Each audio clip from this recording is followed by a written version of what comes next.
We have some great tools for science. So the way we've approached that is all observation based and meaningful to a young child. We started with a weather wheel because my kids love the weather. They love looking at it, they love recording it. As I said, I've got a really detail orientated younger child, and she would love to make lists of what the weather's doing every day and how much rainfall there is. And so we've got a really observational, great way to start STEM learning, so science, technology, engineering and maths. And there are lots of experiments that you can do. There's some freebies on our website, some free workbooks, a worksheet that you can get from the website, so feel free to dip into that.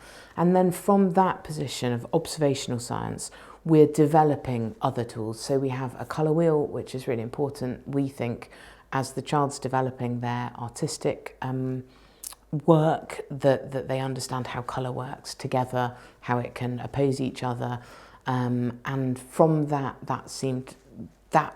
the colour wheel seemed to segue very naturally for me into sciences and habitats, because some colours are cold, some colours are hot, and so we have another unit of work around habitats. We've got a workbook, and the workbook is bilingual between Spanish and English, so the whole thing is in both languages, and that means you can be working in a cross-curricular way. So you can be doing painting, but you can also introduce science and habitats and also language, and you can do that with younger children, I believe, in my experience, in a really natural way, where you're just going to work with them with all of these different elements of learning, because we're integrated people. We don't see stuff in a box.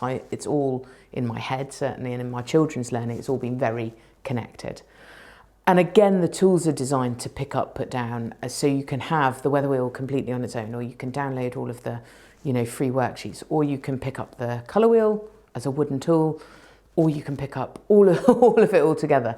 We've got some world maps, we've got coming some science through the season, worksheets, posters, and that leads, I suppose, very naturally into our seasonal collection, which I also view, I'm the daughter of a scientist and a teacher, I also view the natural world, our seasonal world, as science 100%. I think it's one of the easiest ways for children to become engaged in that learning.